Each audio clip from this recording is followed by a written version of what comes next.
আমি ইংরেজি বুঝি না দিকে ঠকাইতেছেন।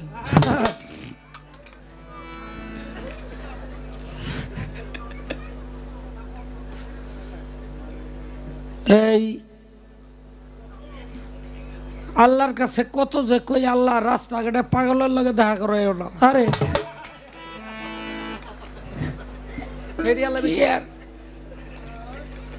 আমি লোক ভালো না, এই পাগলের লগে দেখা হয়। গান একটা কেমনে জানি মুখস্থ করছে, যেহেনে যাক গাইবই। আরে আচ্ছা, গানটা কি গুরু শিষ্য না শরীয়ত মারফত? আপনারা তো কিছু কমু না। এই যে আপনার দুইটা পোলা আছে, সকালবেলা এই দুইটার বিচার করুন। যে পাগল বাইন্দা পারলে পাল ছাইরা দিস না। বাপ রে বাপ নাম দিছে হাজি সাপ। বাপ রে বাপ বেশভূষণের নাম কলাইছে হাজি সাহেব। হাজি সাপ। তো এই গানের মধ্যে শুনলাম যে কাবা ঘরের ভিতরে নামাজ পড়ে, কাবা ঘরের ভিতরে নামাজ পড়লে কোন দিক হইয়া নামাজ পড়ে বাদশারা। দেখেন, আমার নবী করিম সাল্লাল্লাহু আলাইহি সাল্লাম যদি এই প্রথা চালু না করত, পৃথিবীর কোন বাদশাহ কাবা ঘরে নামাজ পড়ার স্পর্ধা দেখাইতো না না। আগে হাদিসটা জানতে হবে।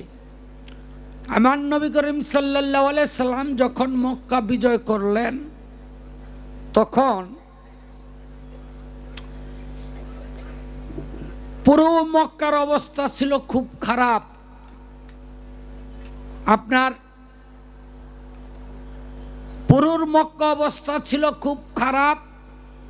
এখানে মূর্তি, ওখানে মূর্তি, সেখানে মূর্তি। তখন রাসূল করিম সাল্লাল্লাহু আলাইহি সাল্লাম কাবা ঘরের ভিতরের মূর্তিগুলি অপসারণ করে তিনি শুকরিয়া নামাজ আদায় করলেন 2 রাকাত। সঙ্গে ছিল বেলাল, উসামা, ওসমান ইবনে তালহা। এই যে এত বড় একটা নাম কইলাম, আমি কিন্তু একজনই, আপনার আবার 4-5 জন মনে করেন না। তো আল্লাহর রাসূল যে নামাজটা পড়লেন কোন দিকে মুখ করে? আল্লাহর রাসূল নামাজ পড়লেন পশ্চিম দিকে মুখ করে। বুখারী শরীফ 189 পৃষ্ঠা প্রথম খণ্ড।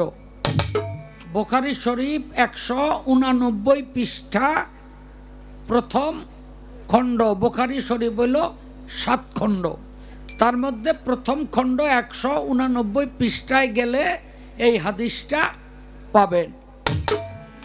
এখন নবী করিম সাল্লাল্লাহু আলাইহি সাল্লামের পরে যখন এই কাবা বাদশাদের অধীনস্থ হইল, তারাও কাবার ভিতরে নামাজ পড়তে কার না মনে চায়, ওই পশ্চিম দিকে মুখ করেই তারা নামাজটা আদায় করে। এই জাজগা কেন পাইপা দেখেছ? পাইপা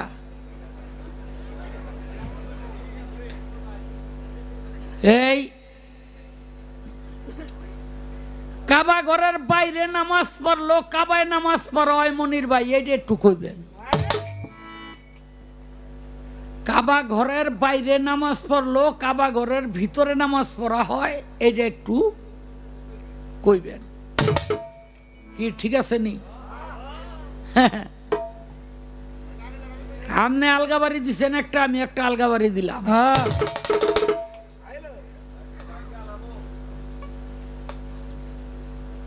তো আল্লাহ পাক আমাকে বেয়াদবি নিবেন না, কোনোদিন আমি এই মিডিয়াতে প্রচার করি না। আল্লাহ পাক আমাকে 2016 সনে মক্কা মদিনায় যাওয়ার তৌফিক দান করেছিলেন। আমি বড় হজ করার সুযোগ পেয়েছি আলহামদুলিল্লাহ। কিন্তু আমি কখনো কোথাও বলি না আমি হাজী সাহেব। কেন বলি না? আমি নামাজ পড়ি, আমি তো বলি না নামাজি। আমি রোজা করি, আমি তো বলি না রোজাদার শাহ আলম সরকার। কি বলি? আমি দান করি, আমি তো বলি না দানশীল মোহাম্মদ শাহ আলম সরকার, রোজাদার মোহাম্মদ শাহ আলম সরকার। তাইলে নামাজ পড়ি বলি না নামাজি মোহাম্মদ শাহ আলম সরকার। তাইলে হজ করতে গিয়া আমি কেন বলবো যে হাজী মোহাম্মদ শাহ আলম সরকার? এজন্য আমি বলি না। রাখ, আমার রসুল হজ করছে 3টা। কয়টা? 3টা। রসুল হজ করছে 3টা। একটা করছে বড় হজ, 2টা করছে উমরা। আচ্ছা, রাসূলের নামের সঙ্গে কোথাও পাইবেন হাজী মোহাম্মদ সাল্লাল্লাহু আলাইহি সাল্লাম? রাখে নাই, কিন্তু রাসূল হজ করছে। সুযোগ পাইলে আরো তিনি করতেন। এবার আসেন, আমার বড় পীর আব্দুল কাদের জিলানী হজ করছে। কোথাও পাইবেন না হাজী মোহাম্মদ আব্দুল কাদের জিলানী। কি আছে? মিছা কথা কইলে খুঁটির লগে বাইন্দা থুইবেন। হেরে না আমারে, বুঝলেন নি? খাজা মঈনুদ্দিন চিশতি হজ করছে। কোথাও পাইবেন না হাজী মোহাম্মদ খাজা মঈনুদ্দিন চিশতি। কি আছে? কোথাও নাই। এই মনির ভাই, খাজা বাবায় হজ করছে, হাজী লেখে নাই। খাজা বাবার পীর কেবলা ওসমান হারুনি তিনি হজ করছে, হাজী লেখে নাই।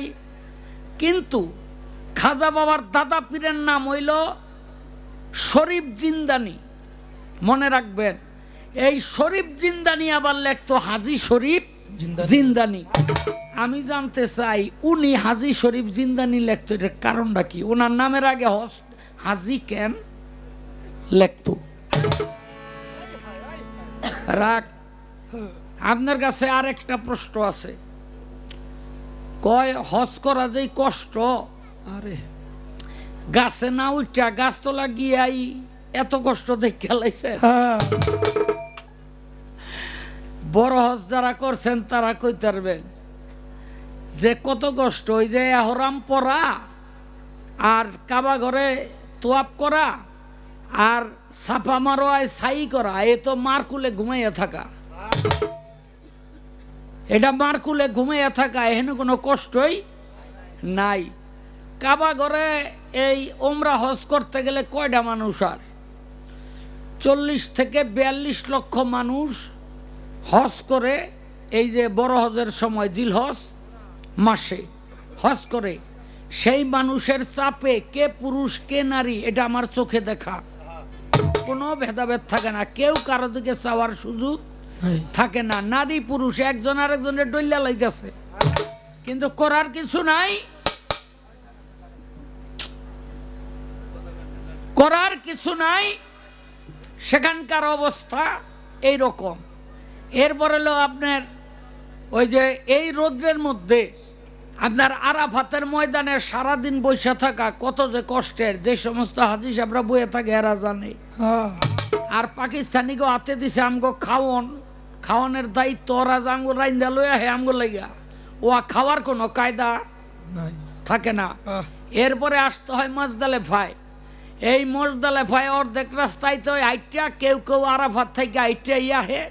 এখানে আবার একটা চাদর বিছাইয়া পাথর মাথরের উপরে কোনো রকম আপনি বইয়া থাকবেন বা হুইয়া থাকবেন, মানে একটু ঘুম যাওয়ারও কায়দা নাই। আর পিঠটা যে ঠেকাইবেন, এহেন্দা পাথর ওহন্দা পাথর শরীরের মধ্যে বিন্দে। ওখান থেকে হাইটে আসতে হয় মিনায়। 3 দিন মারতে হয় কঙ্কর। 3 দিন 63টা কঙ্কর মুজদালেফায় থেকে কুড়াইয়া ওই পোটলার মধ্যে বইরে আনতে হয়। 3 দিন মারতে হয়। শয়তান হইল 3টা, মিনার মধ্যে শয়তান হইল 3টা। মনির ভাই আপনি কইবেন আমরা তো জানি ইবলিস একটা, তো ওখানে শয়তান 3টা কেন? মারতে হয়, বুঝলেন নি? এইটারে 7টা, এইটারে 7টা, এইটারে 7টা, এরকম 3 দিন মারতে হয়। এই মারার পরে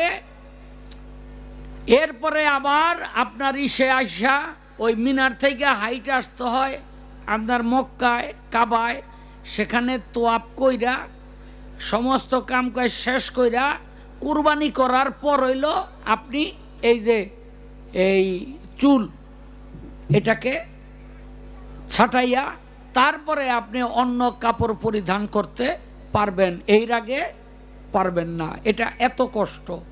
এখন মনির ভাই প্রশ্ন আমার আরেকটা, সেটা হইল হজ যারা করতে যায় তাদেরকে হাজি বললে কোনো দোষ হয় না, এটা হাজি সাপ লেখে, কিন্তু উমরায় গেলে তাগো হাজি সাপ বলা যায় না কেন? এটার কারণ কি? কেউ কখনো উমরায় গেলে হাজি লিখতে পারে না না। তেই উমরা তো এটা হজের মধ্যেই গণ্য, কিন্তু সেখানে গেলে এই উমরায় গেলে হাজি লিখতে পারে না কেন? এইটা একটা প্রশ্ন আমার রইল। এইবার পালার একটা গান গাইয়া লই। বলতেছিলাম 16 সনে আল্লাহ পাক হজে নিছে, এই পর্যন্ত হাজির কাপড় ওপরই নাই, আর এই ওটারে কি কয়, আরে কোনোদিন মানুষ রেডি কইও নাই, বুঝলেন নি? আরে নায়ক চুপ আর ভিলেন হইল খালি দেহি বাবা রে বাবা। আরে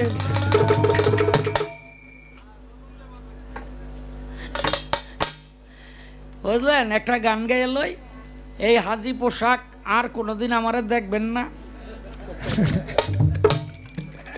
কারণ এই নিজেকে লুকাইয়া রাখা এটাই শ্রেয়। ও হরে আদাব, নমস্কার, এটা হিন্দুগ কইলেন, আদাব দিলেন, নমস্কার দিলেন।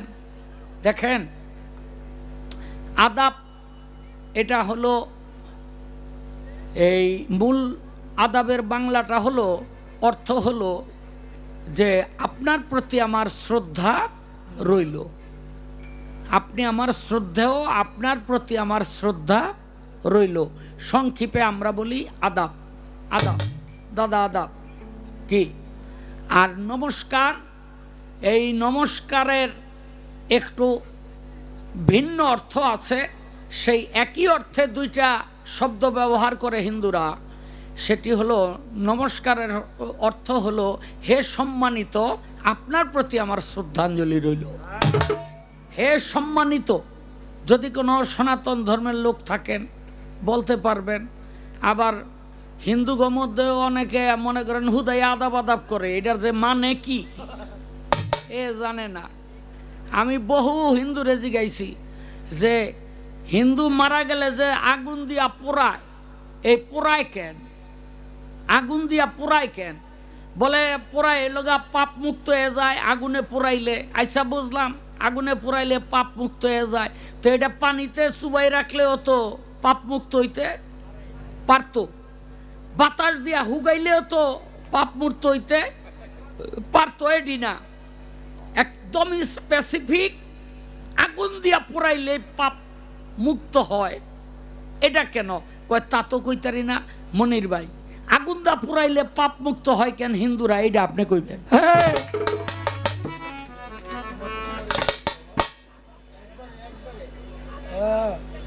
বুঝলেন নি?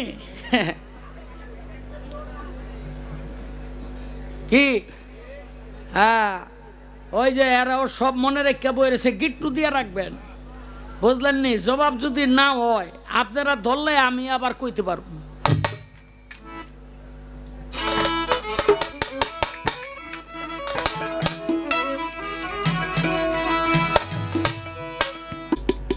মানে আমি একটা গান গাইলাম, আর শাহ আলম সরকার কয় আমি আল্লাহর কাছে দোয়া করি, আল্লাহ পাগল লাগে যে আমার লোক দেখা না হয়। আরে পাগলের সাথে যার দেখা হয় আর ভাগ্য ভালো, তার ভাগ্য ভালো। অনেক সাধনা কইরা পাগলের লোকের দেখা করতে হয়।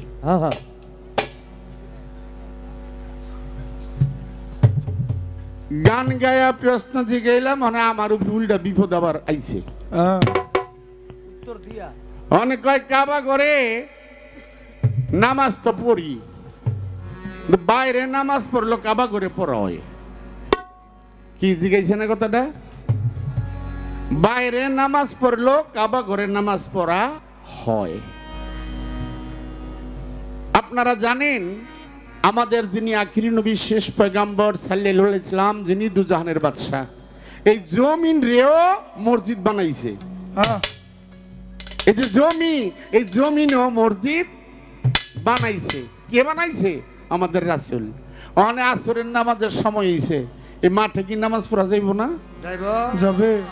জোহরের নামাজের সময় হইছে, মসজিদ অনেক দূরে, কি মাঠে নামাজ পড়া যাইব না? যাবে। এই আইন করছে কেডায়? রাসূল করছে। এবার আসেন, কাবা ঘরে নামাজ না পইরা বাইরে নামাজ পড়লো কাবা ঘরের নামাজ হয়। যারা হজে যায়, এই যে তপ করে যে জায়গাটুকুর মধ্যে, এখানে কি কেউ নামাজ পড়ে? যারা হজে গেছেন তারা বলবেন। এই যে তপ করে যে জায়গাটায়, ওখানে নামাজ পড়ে? নামাজ পড়ে রোডে, নামাজ পড়ে রাস্তায়। ওই নামাজগুলোই কাবা ঘরের নামাজই আদায় হয়ে যায়। কমনির ভাই, আপনি তো আর যাত্রা কদ্দুর খাইছেন, আকবরী হজ করলে বুঝতেন ভাই। কাবা ঘরে যারা উমরা করতে যায়, হজের টাইমে যেরকম ভিড়, উমরা করলে ওই রকমই ভিড় থাকে। একটা সেকেন্ড খালি নাই, দিনে রাইতে 24 ঘন্টা। আমি গেছি, আমার মেয়ে গেছে, মেয়ের জামাই গেছে, আমার 3 নাতি গেছে। আমি তো আসপাত্রে সুমা দিতামই পারি না, ধাক্কায়। আরে লম্বা লম্বা যতগুলো মানুষ আছে, নাইজেরিয়া, উগান্ডা, হেডের আডুন নিচে মনে বইরা থাই। হোটেলে গিয়ে বইলাম, যে ভাবলাম যে বোধহয় আমার এই আসুয়াত পাত্রে সুমা দেওয়া হবে না। মেয়ের খালা শাশুড়ি বুড়া মানুষ, হোটেলে গিয়া কান্দে, যাইলাম এত কষ্ট করে সুমাটা দিতাম না। আমার নাতি কয় আয়েন আমার লগে। আল্লাহ কি রহমত, নাতি নিয়া ও বুড়া বিড়ির সুমা দেওয়াইছে, কারণ শক্তির দরকার তো। আমার মায়ের সুমা দেওয়াইছে। আমি তোর মায়ও দিল, ওই তোর দাদিও দিল, আমি তো পারতাছি না ভাই। কয় না না, আমার লগে লঞ্জাই একের কাবা ঘর গাওয়ায় গাওয়ায় গাওয়া গায়া ঘুরতাছি। যখন আসিফ তাদের কাছে গেছি, দরজাটা বরাবর, ওরে বাবার বাবা, পিছন এমন ধাক্কা, ওই ধাক্কায় নিয়ে আমার আসিফ পাত্র উপরে ফেলাই দিছে। আমি মনে মনে কি, আল্লাহ এই সুযোগ আমি কামটা খাইরালাই, আল্লাহ করাইছে। এখন তার প্রশ্ন হলো আরেকটা, হাজী শরীফ জিন্দানি, তার নামের আগেই হাজী, হাজী শরীফ জিন্দানি। উনি হাজী বলে কেন?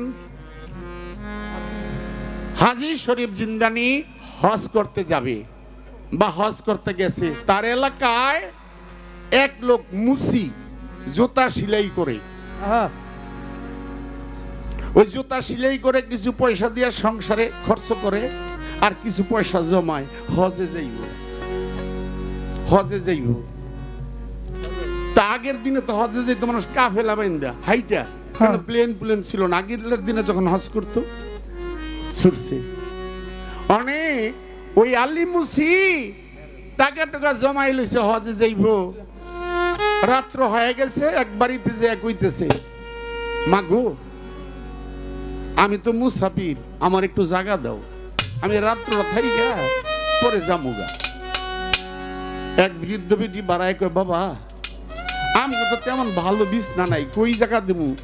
কারে মাগো আমার বারিন্দা একটু থাকতে দাও, আমি সকালে যামুগা, আমি মুসাফির। কয় থাকো, রইছে। রাত্রের বেলায় আলী মুন্সি দেখে ঘরের ভিতর মাংস দিয়ে রুটি খায়। ছোট দুইটা বাচ্চা, বৃদ্ধ এবং বৃদ্ধের স্বামী, মহিলার স্বামী মাংস দিয়ে রুটি খায়। তো মহিলা বলতেছে একটা মুসাফির যে তার একটা রুটি দিয়া হোক, একটা রুটি নিয়ে দিছে, শুকনা রুটি খায় কিন্তু মাংসর গেরা না হয়, ওই শুকনা রুটিটাই খাইছে। খায়া সকাল হইছে, জায়গা কমা গো জায়গা একটা কথা কয়া যাই, আমি মুসাফির আছিলাম, আমি দেখলাম তোমরা মাংস দিয়ে রুটি খাইছো।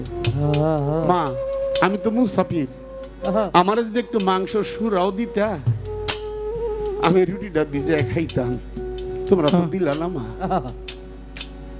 ঘর থেকে বৃদ্ধ মহিলা এবং তার স্বামী বাড়াইয়া দুইটা চোখের পানি ছেড়ে দিয়ে বলছে, বাবারি এই রুটি তোমার, এই মাংস তোমার দিতে পারি না। কেন? এই যে ছোট ছোট দুইটা বাচ্চা তারা কয়েকদিন ধরে মাংস খাবে মাংস খাবে বলছে, কিন্তু আমার ওইরকম অর্থ নাই, টাকা পয়সা নাই, আমি যে তাদেরকে মাংস দিয়ে রুটি খাওয়াবো। ভিক্ষা করে এই আটাগুলো আনছি, আসার পথে দেখি একটা গরু মইরা রয়েছে রাস্তায়। আরে ওই মরা গরুর থেকে চাকু দিয়া কাইটা বাইসা বাইসা কিছু মাংস আনছি, আর ওই মাংসটা বাবা আমি পাক করে বাচ্চাদেরকে খাওয়াইছি, আমি নিজেও খাইছি। বাবা আমি জেনে শুনে মুসলমান মানুষ, আমি জেনে শুনে মরা মানুষ গরুর মাংস তোমারে কেমনে খাওয়াই?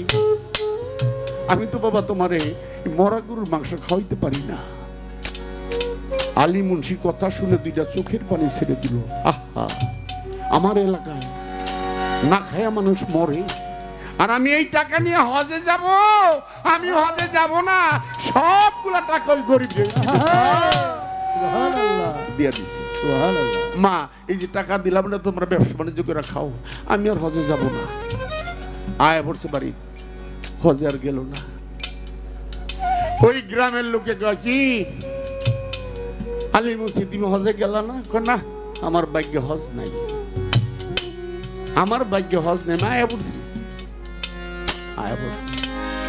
হাজী শরীফ জিন্দানি হজ করে আয়ার স্বপ্নে দেখে, আমার আল্লাহ স্বপ্নে দেখাইতেছে, এ হাজী শরীফ জিন্দানি আমি এই বছর কোন হাজির হজ কবুল করি নাই, তোমার এলাকায় আলী মুসি নামে একটা লোক, আমি তার হজ কবুল করেছি, তার হজ কবুল করেছি, তুমি এই সংবাদটা তারা দিয়ে আসো। উনি তো আল্লাহর ওলি, হাজী শরীফ জিন্দানি আল্লাহর ওলি। হারতে হারতে হারতে আলী মুসির বাড়িতে গিয়ে কো, হাজী সাহেব বাড়িতে আছেন? ও হাজী সাহেব, ডাক শুনে কথা কয় না। আরে হাজী ডাকে কার? আমি তো হজে যাই নাই। বাড়াইছে, কারে ডাকতেছেন? হুজুর হাজী। কারে তুমি হাজী? না না না আমি তো হজে যাই নাই। আরে তুমি হজে যাও নাই মানে আল্লাহ তোমার হজ কবুল করেছে, আর কারো হজ এই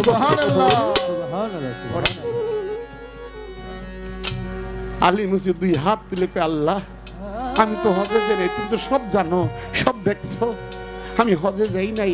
যদি আমার হজ কবুল করে থাকো তাহলে প্রত্যেকটা হাজির হজ কবুল করলে আমি আল্লাহ খুশি। প্রত্যেকটা হাজির হজ যদি কবুল হয় এই বছর আমি খুশি। আল্লাহ সাথে সাথে প্রত্যেকটা হাজির হজ কবুল করে নিলেন। আলী মুসির কথা তাইলে দেখা যায় সেদিন থেকেই এই হাজি উপাধিটা আসে।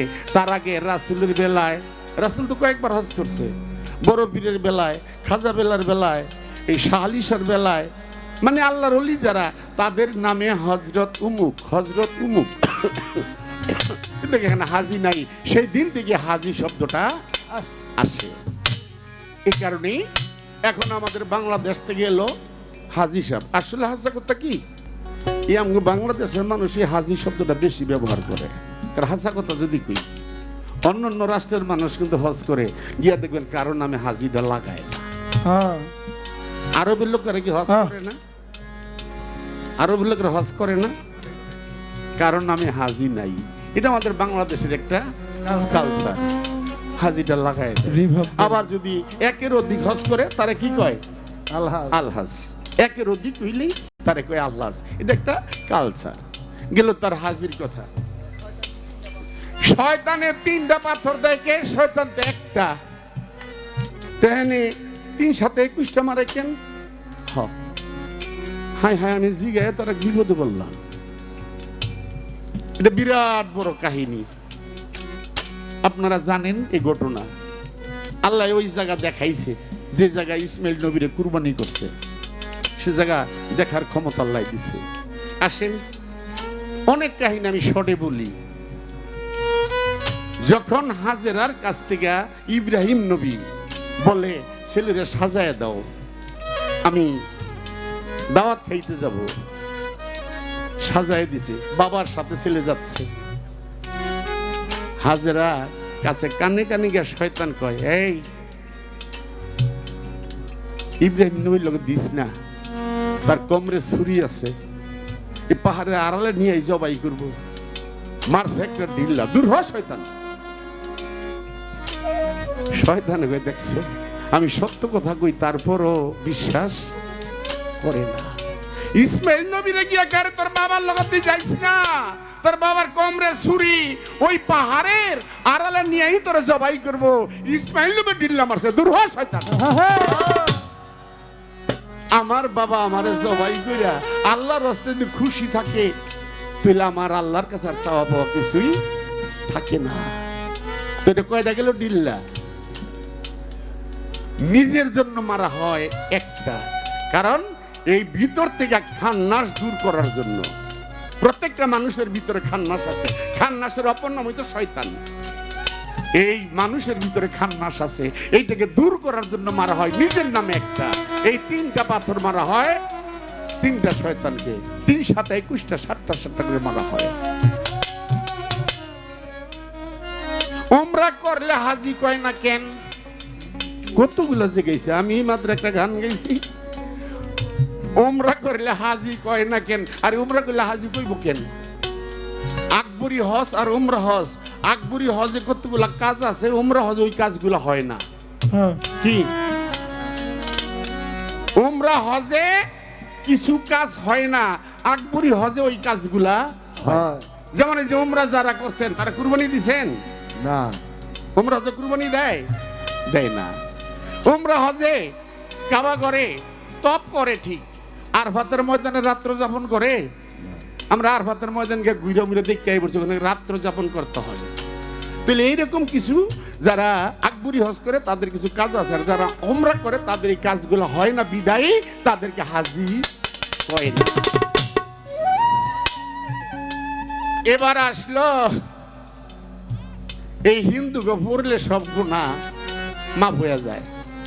কি কথায় জবাবগুলা দিয়ে দিই, গানেগুলো অনেক সময় লাগবে। কি ঠিক আছে?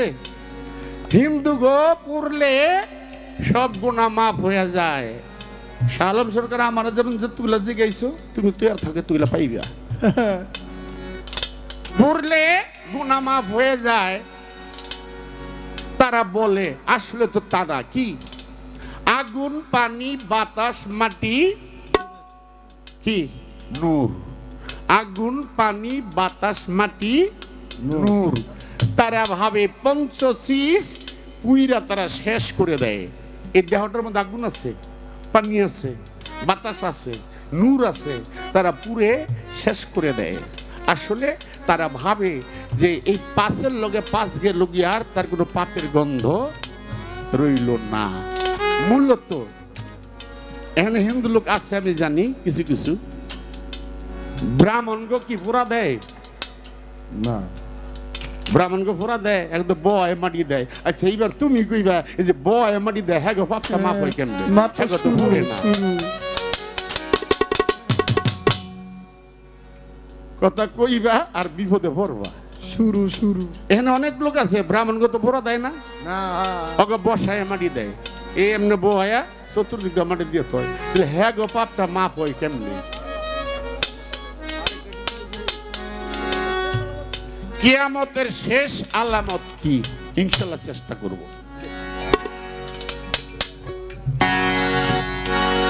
হারমোনিয়ামটা আউটে দেন।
আমার পালা অনুযায়ী একটি গান, কিয়ামতের কিছু আলামত নিয়ে। কুল্লে নফসে জায়গাতুল মউত। আমরা পৃথিবীতে আসছি 2 দিন আগে, 2 দিন পরে, সবারই একদিন যেতে হবে। আপনি আমাকে ফাঁকি দিতে পারবেন, আমি আপনাকে ফাঁকি দিতে পারবো বাবা, মরণকে কেউ ফাঁকি দিতে পারবে না। আপনি পৃথিবীর যথাই যান না কেন, মরণ আপনার সাথে সাথেই আছে। দেশের বাইরে গেলে কি মরণ থেকে বাঁচা যাইব? না, বাঁচা যাবে না। তাহলে আমাদের দেশ থেকে দেশের বাইরে যারা চাকরি করে দিলে মরা লাশ ফেরত আইতো না। তাহলে আপনি আমাকে ফাঁকি দিতে পারবেন, আমি আপনাকে ফাঁকি দিতে পারবো, কিন্তু বাবা মরণকে কেউ ফাঁকি দিতে পারবে না। কুল্লে নফসে জাকাতুল মউত, একদিন মরণের স্বাদ অবশ্যই গ্রহণ করতে হবে। ভালো।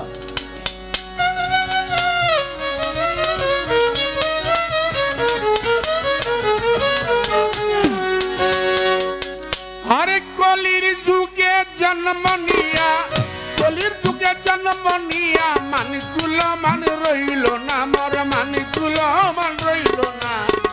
কিয়ামতের দেখা গেল নমুনা, ভাইরে ভাই কিয়ামতের দেখা গেল নমুনা।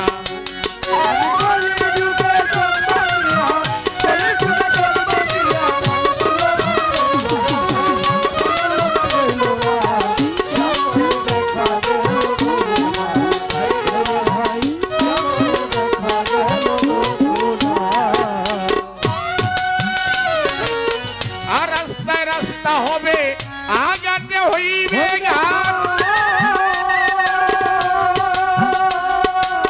ভিখারি রাজা হবে, রাজা হবে পথের সম্রাট।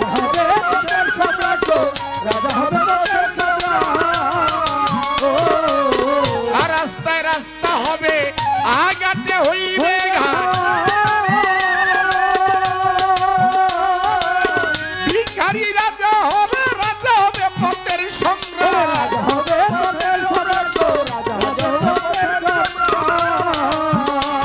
আমি মুখ দেখাবো কেমন করে, ছেলেরা মাতবরি করে। মুখ দেখাবো কেমন করে, ছেলেরা মাতবরি করে। ধমক দিয়া কয় বাবারে,